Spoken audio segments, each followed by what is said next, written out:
నమస్తే, welcome to people media. ఈరోజు మన స్టూడియోలో హిమాలయ యోగి సర్వపీఠాధిపతులు యోగి ప్రభాకర్జీ గారు మనతో పాటు ఉన్నారు. సో గురుగారు నమస్తే. ఓం శ్రీకశ్యపాత్మజం భానుం సహస్రకిరణోజ్వలం సర్వరోగహరం మిత్రం సూర్యదేవోపాస్మహే. ఓం శ్రీ గురుభ్యో నమః.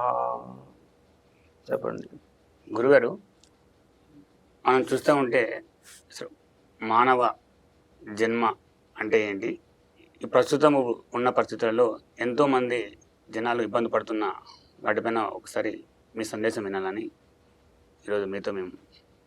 మీ ఉద్దేశం మానవ జీవితం ఎందుకు వచ్చింది? అవును.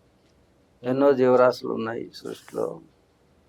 ఆ సృష్టిలో మానవ జీవితం యొక్క మానవ దేహం యొక్క ప్రత్యేకత ఏమిటి, మానవ జీవితం యొక్క లక్ష్యం ఏమిటి అని మీరు ప్రశ్నిస్తున్నట్టుగా నాకు అనిపిస్తుంది. అవును గురుగారు. అలాగే మానవ జీవితంలో ఎన్నెన్నో కష్టాలు అనుభవిస్తున్నాం. ఈ కష్టాలు తీరడానికి మార్గం ఏమైనా ఉందా అని మీ అంతరంగంలో ప్రశ్నిస్తున్నారు. అవును గురుగారు. వ్యక్తీకరించకపోవచ్చు, కానీ మీ అంతరంగం మాకు అర్థమవుతుంది. గురుగారు థ్యాంక్ యూ గురుగారు. సృష్టిలో 84 లక్షల జీవరాశులు ఉంది. దానిలో పరమోత్కృష్టమైన జన్మ మానవ జన్మ. జంతువునాం కడు దుర్లభం మనుష్య జన్మ అంటారు. మనుష్య జన్మ అన్ని జన్మల్లోకెల్లా ఉత్తమమైన జన్మ అని అంటారు. అంటే మనుష్య దేహం. ఈ దేహానికి ఉన్నటువంటి సౌలభ్యం మరొక దేహానికి లేదు. 84 లక్షల జీవరాశుల్లో దైవ, మానవ, తిరియక్, స్థావరాదులని 4 రకాలు. దేవతలని దేవతా శరీరంతో ఉంటారు. దివ్య దేహాలతో ఉండి ఈ భూలోకంలో కాకుండా స్వర్గలోకంలో ఉండి జీవించేటటువంటి వారిని దేవతలు అంటారు. అది ఒక రకమైన జన్మ. మానవులు అంటే ఈ మర్త్యలోకమని భూలోకంలో ఉండి ఈ శరీరాన్ని ధారణ చేసి దీంతో జీవన యాత్ర సాగించే వాళ్ళని మనుష్య జన్మ అంటారు. తిర్యకాదులు అంటే కన్ను, కాళ్ళు, ముక్కు, చేతులు, కాళ్ళు అన్నీ ఉంటాయి, కానీ వాటికి మాట్లాడే శక్తి లేదు, కూర్చుండడానికి తగినటువంటి శరీర అవకాశం లేదు. అంచేత కూర్చుండడం ఎందుకు?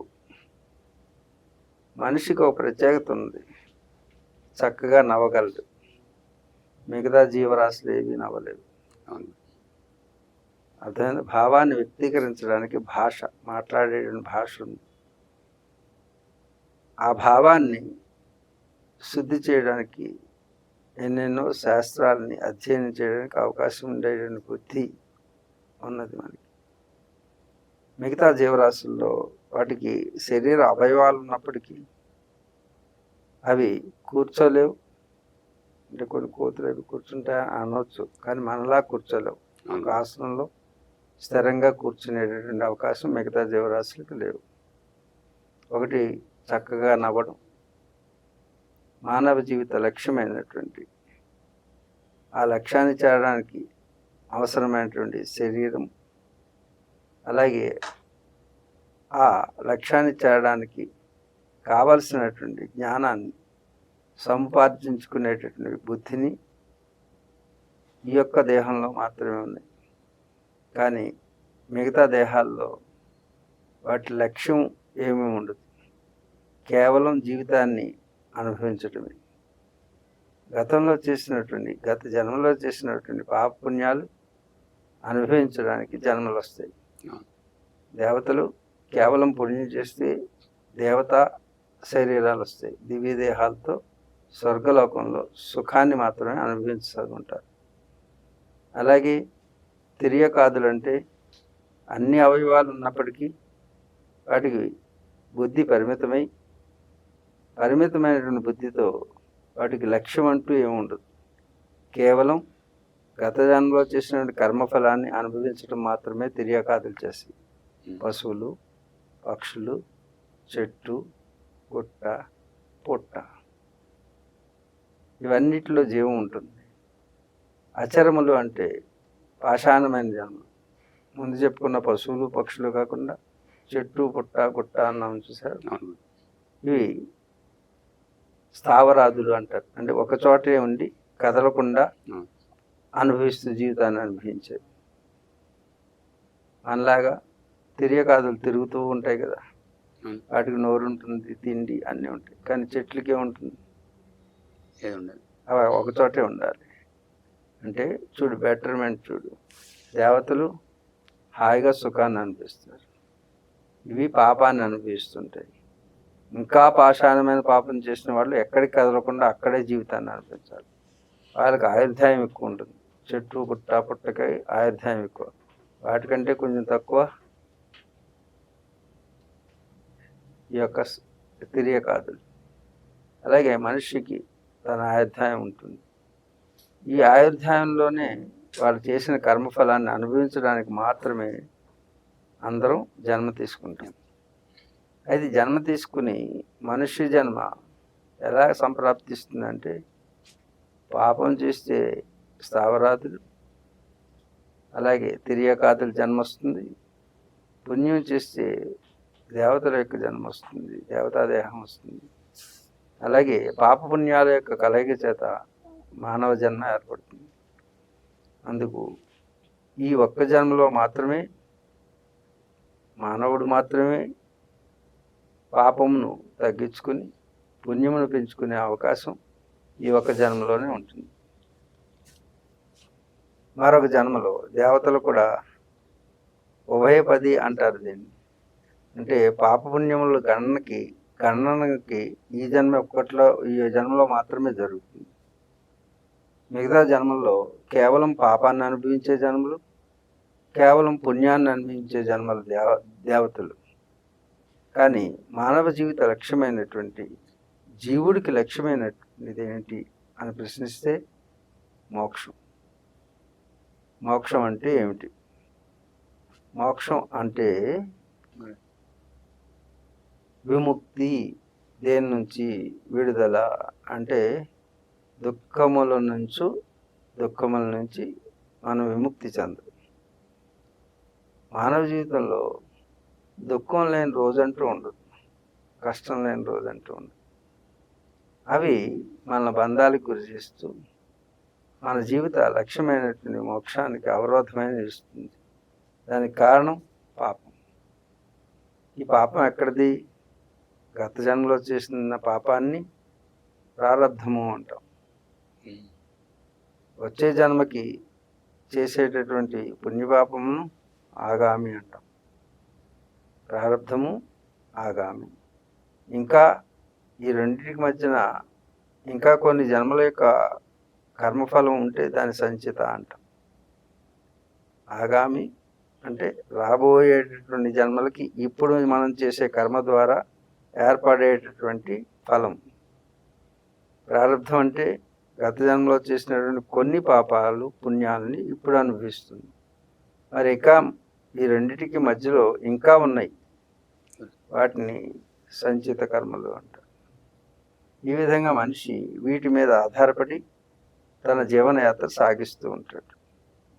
ఇప్పుడు మనం అనుకుంటాం మనం ఏదో చేస్తున్నాం, దానివల్లనే అన్నీ అయిపోయినాయి అని. కాదు, మనం అనుకున్నవి జరగవు, అనుకోనివి కొన్ని జరుగుతుంటాయి. మనకు అనిపిస్తూ ఉంటుంది దీనికి కారణం ఏమిటి, అనుకోకుండా జరిగిపోయింది, ఇది అనుకున్నా జరగడం లేదు అని ప్రతి ఒక్కరి సమస్య.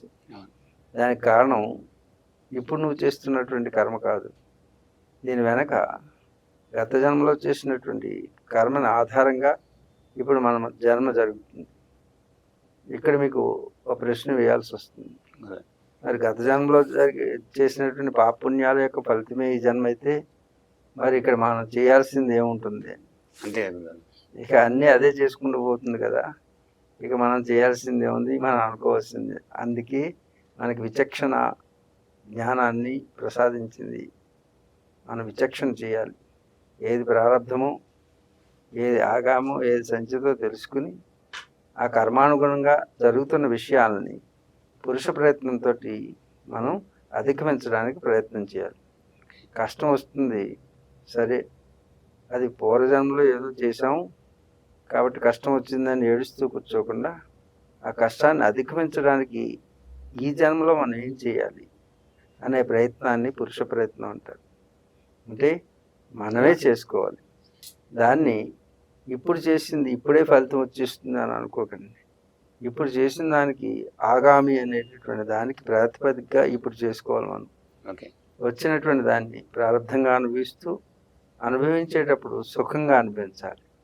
ఏ విధంగా అంటే, మనం ఎండ పడుతుంది, వేసవికాలం, ఏసీ వేసుకున్నారు మీరు, అంటే ఆ ఎండ మీ మీద పడకుండా కొంచెం సాల్వ్. అందరూ ఏసీ వేసుకోగలరా? చేయలేరు. అంటే నీవు నీ ప్రయత్నం ద్వారా, పురుష ప్రయత్నం ద్వారా కొంత కష్టాన్ని అనుభవిస్తే నీకు అర్థం రూపంలో వస్తుంది. అర్థం అంటే విత్తం, డబ్బు రూపంలో వస్తుంది. డబ్బు నీకు ఎక్కడి నుంచి వస్తుంది? కష్టపడితే వస్తుంది. అంటే నీ శారీరక కష్టం ద్వారా పాపాన్ని అనుభవించావు కాబట్టి తద్విత్తాన్ని సుఖంగా తీసుకుంటావు. అంటే రెమెడీ అనమాట. ఈ విధంగా అనేక ఉపాదానములు మనకి శాస్త్రాలు అందించి అనుగుణంగా శాస్త్రకారులైనటువంటి వారు బ్రహ్మ ద్రష్టలైనటువంటి గురువులను ఆశ్రయించి, అంటే అందరూ బ్రహ్మ ద్రష్టలు కాదు, అందరూ ఆచార్యులు కాదు, కాబట్టి సరైనటువంటి గురువుని ఆశ్రయించి మన జీవితాన్ని సరి చేసుకుంటూ ప్రారంధాన్ని ఉన్నప్పటికీ ఆ ప్రారంధం మనకు సుఖంగా ఉండేటట్టుగా, ఎండలో ఉన్నప్పుడు గొడుగు పెట్టుకున్నప్పుడు ఎండను ఆపలేమేమో కానీ ఆ యొక్క వేడిని ఆపలేము, సూర్యతాపాన్ని మనం అనుభవించక తప్పదు. కాకపోతే ఉపశమనం కలుగుతుంది. అలాగే యజ్ఞ యాగాది క్రతువులని మనకు పెద్దలు నిర్దేశించారు. వాటి ద్వారా మనం ఉపశమనం పొందుతూ జీవిత ప్రారంధాన్ని అనుభవిస్తూ ఆగామి అనే దానికి సంసిద్ధులమై ఇప్పుడు కర్మను సరి చేసుకోవాలి. మనకు కష్టం వచ్చిందని అడ్డదారులు తొక్కుతూ ఆ ధనాన్ని సంపాదిస్తే ఉన్న సాధనం పోతుంది. అంచేత సరైనటువంటి మార్గంలో సరైనటువంటి జ్ఞానంతో విచక్షణ చేసి జీవితం లక్ష్యమైనటువంటి మోక్షానికి మనం ఉపక్రమించాలి. జీవిత పరమ లక్ష్యమైనటువంటి మోక్షం పొందడానికే ఈ జన్మ వచ్చింది మనకి అని తెలుసుకుని అటువైపు మన యొక్క పురుష కర్మని ఆచరించినట్లయితే మనం ఈ జన్మలో ఇహలోకంలో సుఖాన్ని అనిపించి ఈ శరీరం విడిచిన తర్వాత పరలోకాలలో కూడా సుఖాన్ని అనిపిస్తూ ఈ ఇహ పరములకు అతీతమైనటువంటి మానవ జీవిత పరమ లక్ష్యమైనటువంటి మోక్షాన్ని చేరుతీరుతాం. ఇప్పుడున్న జనరేషన్లో మీరు చూస్తూ ఉంటారు, అంటే ప్రతి ఈ మానవ జన్మలో చాలామంది కూడా మాకు ఈ గురువు చెప్తే బాగుంటుంది, ఆ గురువు చెప్తే బాగుంటుంది అని అందరూ కూడా వాళ్ళ సమస్యలని మీలాంటి గురువుల దగ్గరికి వెళ్ళి మాకు సమస్య ఉంది, దీన్ని మాకు పరిష్కరించాలి, ఎట్లా చేస్తే బాగుంటుందని కొన్ని సలహా సూచనలు తీసుకుంటారు. అందులో కొంతమంది సక్సెస్ అవుతున్నారు, కొంతమంది సక్సెస్ కావట్లేదు. దాని తేడా ఏంటంటారు? ఇప్పుడు గురువు అనేటటువంటిది ఏమిటంటే, మనకి అందరికీ తెలిసిన విషయం. గు అంటే చీకటి, రు అంటే వెలుతురు అని చెప్తుంటారు. అజ్ఞాన అంధకారంలో ఉన్నటువంటి అప్పుడు ఆ అజ్ఞానం చేత మనం పాపకర్మలను ఆచరించవచ్చు. ఒక విషయాన్ని, ఒక కార్యక్రమాన్ని సరైన దిశలో మనం నిర్వర్తించలేకపోవచ్చు.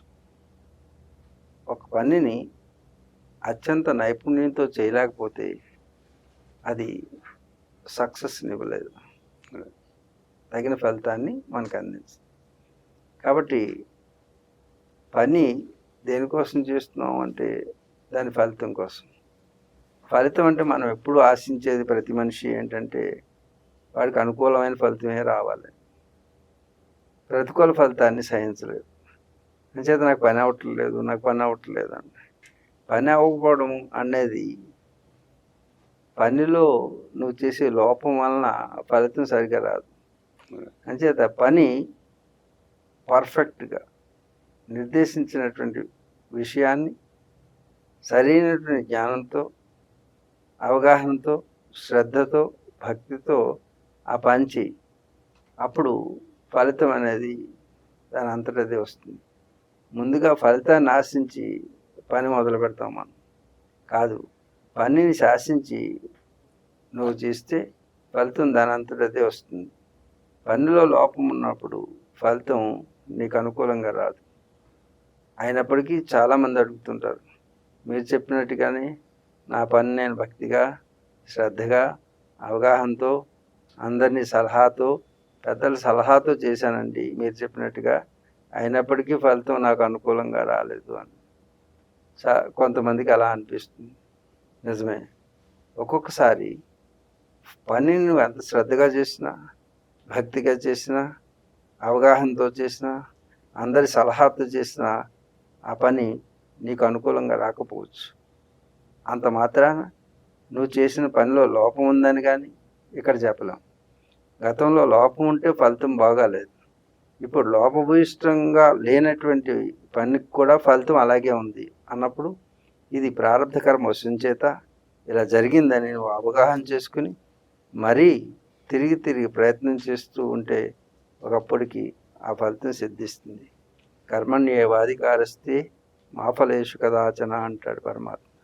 అంటే కర్మ చేయటం ఏందే నీకు అధికారం ఉంది, కానీ కర్మఫలాన్ని ఆశించి చేయడంలో లేదు అంటాడు. కర్మ కోసమే, కర్మ ఫలితం కోసం కాదు. ఫలితం కర్మ చేస్తే ఫలితం అదే వస్తుంది. ఏ విధంగా అంటే నోట్లో పంచదార వేసుకుంటే తీపి అనేటువంటి ఫలితం దాని అంతటదే వస్తుంది. నోట్లో వేపకాయ వేసుకుంటే చేదనే ఫలితం వస్తుంది. కాబట్టి నువ్వు చేసేటువంటి కర్మ ద్వారా నీ ఫలితం అనేది నిర్ణయించబడుతుంది. అయినప్పటికీ చేదుగా ఉంది అంటే, పంచదార వేసుకున్నప్పటికీ చేదుగా ఉంది అన్నప్పుడు నువ్వు ఆలోచించాలి, ఏంటి పంచదార వేసుకుంటే తీయగా ఉండాలి కదా, ఎందుకు నాకు చేదుగా వచ్చింది అంటే సత్కర్మలను సరిగా ఆచరించినప్పటికీ ఫలితం నాకు అనుకూలంగా రాలేదు అంటే నీకు ఏదో వ్యాధి ఉన్నది అని అర్థం. అంటే నాలుక చేదుగా ఉందంటే నీకు వ్యాధి ఉంది అని అర్థం. వ్యాధి అంటే పూర్వజన్మ కృతం పాపం వ్యాధి రూపేణ బాధితం అంటుంది. అంచేత గత జన్మ యొక్క ప్రారంభవశం చేత నేను చేసినటువంటి కర్మ మీద సరిగా చేసినప్పటికీ కూడా అది అనుకూల ఫలితానికి బదులు ప్రతికూలం వచ్చింది అంటే ప్రారంధాన్ని గుర్తు చేసుకోవాలి. దానికి ప్రారంధాన్ని గుర్తు చేసుకుని గత జన్మలో చేసినటువంటి పాప ఫలితం ఈనాడు చేసినటువంటి పుణ్యం మీద పనిచేయలేదు, అది పనిచేస్తుంది. అంటే నేను పుణ్యకర్మను ఆచరించినప్పటికీ పాపం పనిచేయటం ఏంటి అని సందేహం కలగవచ్చు. అయితే పాపం పనిచేయడం వలన నీవు చేసిన పనిలో వచ్చినటువంటి ఫలితం పాపముని నిర్మూలించింది. ఇప్పుడు నువ్వు చేసే పని పాపం ఉండదు, రుణం తీర్చేసుకున్నావు. తదనంతరం జరిగేటువంటి పరిణామ క్రమంలో మరలా భక్తి, శ్రద్ధ అదే విధంగా ఉంచాలి. మనం ఉత్సాహం, ధైర్యం, సాహసం, బుద్ధి, శక్తి, పరాక్రమ అని 6 విడవకుండా మన జీవితాన్ని సాగించినప్పుడు దైవీ శక్తులన్నీ మనకు తోడై సత్ఫలితాలను ఇస్తాయి.